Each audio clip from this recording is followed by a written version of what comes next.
Hello guys, first of all good morning to all of you my friend. स्वागत है आपका अपने channel क्लिक्सा टेक्नोलॉजी। इस वीडियो में हम लोग बात करने वाले हैं कि जैसे आप लोग अपना डिजिटल सेवा केंद्र ओपन करना चाहते हैं या कंप्यूटर कैफ़े ओपन करना चाहते हैं या फिर ऑनलाइन की दुकान ओपन करना चाहते हैं। तीनों का मतलब सभी का मतलब लगभग एक ही होता है, ठीक। तो अगर उसमें आप लोग डिजिटल सेवा केंद्र के माध्यम से या डिजिटल सेवा केंद्र के साथ जुड़ना चाहते हैं तो आपको कौन कौन सी सर्विसेज मिलेंगी, उस चीज़ को आज हम लोग इस वीडियो में जानने वाले हैं। तो वीडियो को बिना स्किप के ध्यान से अंत तक देखते रहेगा। मैं सारी चीज़ें आपको लाइव इस वेबसाइट में चेक करके बताऊंगा ताकि आप लोग को पूरा पता हो जाए कि आप लोग कौन कौन से काम है, कौन कौन से फॉर्म है इससे फिल कर पाएंगे और क्या क्या सेवाएं आप लोग ले पाएंगे इस डिजिटल सेवा केंद्र के माध्यम से।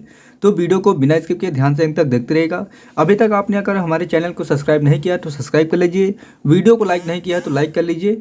चलते हैं, शुरू करते हैं इस वीडियो को। देखिए, सबसे पहले आपको क्या करना है, आपको ओपन करना है डिजिटल सेवा केंद्र।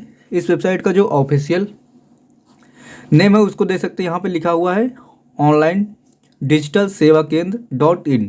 आप लोग जैसे गूगल में सर्च करेंगे, गूगल क्रोम में सर्च करेंगे तो ये वेबसाइट आ जाएगी, या फिर आप लोग सीधा सर्च करेंगे डिजिटल सेवा केंद्र तो इस वेबसाइट का आपको होम पेज दिख जाएगा। दिखने के बाद आपको यहाँ पर आना है सर्विसेज में। आप जैसे ही सर्विसेज में क्लिक करेंगे आपको यहाँ पे जितनी भी सारी सर्विसेज हैं वो सारी सर्विसेज दिख जाएंगी। मैं एक तरफ से सारी सर्विसेज का मतलब बता देता हूँ, ठीक। सबसे पहले ऑप्शन है AEPS। बैंकिंग में, बैंकिंग सर्विसेज में सबसे पहला ऑप्शन है AEPS का। AEPS का फुल फॉर्म होता है आधार इनेबल पेमेंट सिस्टम, ठीक। इससे आप लोग आधार कार्ड से पैसे निकाल सकते हैं, अपने स्टेटमेंट वगैरह चेक कर सकते हैं। सारे काम आप लोग जितने भी आप लोग आधार कार्ड से पैसे निकालने, पैसे जमा कर सकते हैं, ठीक, वो सारे काम आप लोग यहाँ से कर सकते हैं। फिर आधार पे में मतलब वही होता है आधार कार्ड से पैसे निकालना, ठीक। फिर अगला ऑप्शन है बैंक अकाउंट ओपनिंग। इसमें आप लोग डिजिटल सेवा केंद्र के साथ अगर जुड़ते हैं तो आप लोग कुछ मात्र शायद 10 बैंक के हैं जिनके आप लोग अकाउंट ओपन कर पाएंगे और उन अकाउंट ओपन करने का भी आपको कुछ ना कुछ कमीशन मिलता है, ठीक। फिर अगला ऑप्शन है कैश डिपॉजिट। आप लोग कस्टमर का कैश डिपॉजिट कर पाएंगे, ठीक, किसी भी बैंक में। फिर इसके बाद मनी ट्रांसफ़र, जैसे कुछ लोग बोलते हैं कि हमको मनी ट्रांसफ़र कराना है, पैसे भिजवाने हैं कहीं पे, तो वो चीज़ भी आप लोग यहाँ से करवा सकेंगे। फिर इसका जैसे आपको लोन वगैरह लेना है, कोई कस्टमर लोन लेना चाहता है तो उसके लिए लोन के लिए भी आप अप्लाई कर पाएंगे।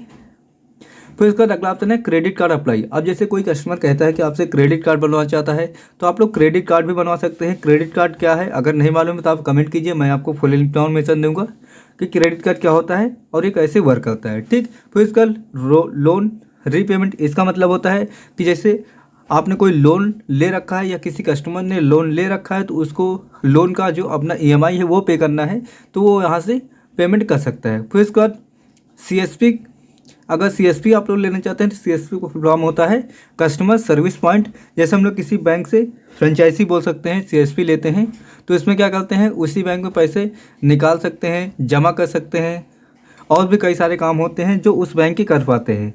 और उसमें एक चीज़ कॉमन होती है कि आप लोग पैसे निकालने के लिए आधार कार्ड से किसी भी बैंक को पैसा निकाल सकते हैं, लेकिन जमा करने के लिए आप सिर्फ उसी बैंक को पैसा जमा कर पाएंगे जिस बैंक की आपने CSP ले रखी होगी, ठीक। तो ये चीज़ भी आप लोग यहाँ पे कर सकते हैं। वो इसका मिनी ATM, आप लोग मिनी ATM भी ले सकते हैं।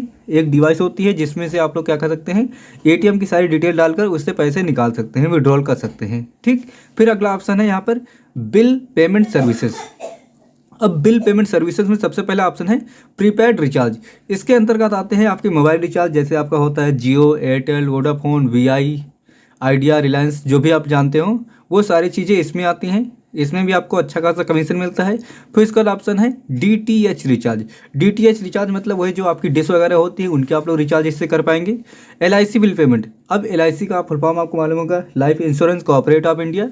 इसमें भी आपको क्या होता है, जैसे आपने कोई LIC की पॉलिसी ले रखी है तो उसका जो बिल वगैरह होता है मंथली होता है या फिर ईयरली होता है या फिर 6 मंथ में होता है, तो वो चीज़ का भी पेमेंट आप लोग इसमें कर पाएंगे, ठीक। अगला ऑप्शन है गैस बिल पेमेंट। जैसे आपने कोई गैस बुक करनी है तो उसका पेमेंट अगर करना है तो आप लोग गैस का भी बिल पेमेंट यहाँ से कर पाएंगे। फिर इलेक्ट्रिसिटी, अब जैसे आप लोग बिजली का बिल जमा करना चाहते हैं तो उस चीज़ को भी आप लोग यहाँ से कर पाएंगे।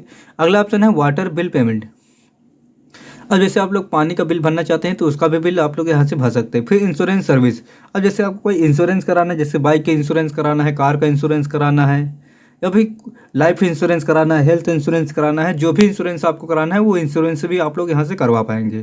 फिर इसका अगला ऑप्शन है फास्टैग। अब फास्टैग क्या होता है, जैसे आप लोग टोल नाका पे दिखा होता है, उसमें 4 पहिए की गाड़ी जो आती है उसमें लगा होता है फास्टैग। उसमें क्या होता है, एक प्रकार से ये बोल सकते हैं कि उसमें पैसे पहले से हमको जमा करके रखना होता है। जब भी हम लोग फास्टैग यानी टोल नाके पे पहुँचते हैं तो वहाँ से फास्टैग क्या करता है, स्कैन करता है, स्कैन करने के पैसे कट जाते हैं हमारे अकाउंट से। ठीक, तो फास्टैग की भी सुविधा आप लोग को मिलती है, आप लोग फास्टैग का भी रिचार्ज यहाँ पे कर पाएंगे। अगला ऑप्शन है गवर्नमेंट सर्विसेज। और गवर्नमेंट सर्विसेज में यहाँ पर कई सारी सर्विसेज है। पहला ऑप्शन है आधार उद्योग। आधार उद्योग का मतलब होता है जैसे आप लोग MESC का रजिस्ट्रेशन करते हैं, जब भी आप लोग कोई अपना व्यापार स्टार्ट करना चाहते हैं, बिजनेस स्टार्ट करना चाहते हैं, तो उसके लिए आपको एक उद्योग आधार का सर्टिफिकेट चाहिए होता है, तो उसका आप लोग रजिस्ट्रेशन यहाँ से कर पाएंगे अपने कस्टमर का। अगला ऑप्शन है आधार अपडेट।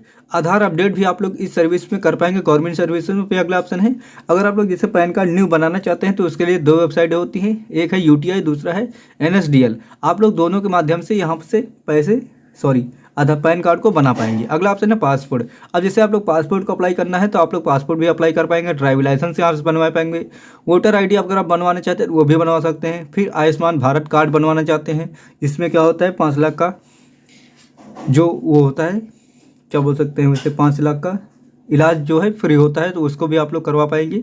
यहाँ से अपना कार्ड बनवाएंगे। कार्ड बनवाने के बाद अगर आपको कोई प्रॉब्लम वगैरह है तो आपके नज़दीकी जहाँ पर भी किसी भी अस्पताल वगैरह में जहाँ पर ये सुविधा चालू हो वहाँ से जाकर इलाज करवा सकते हैं, जिसमें 5 लाख की छूट आपको मिलती है।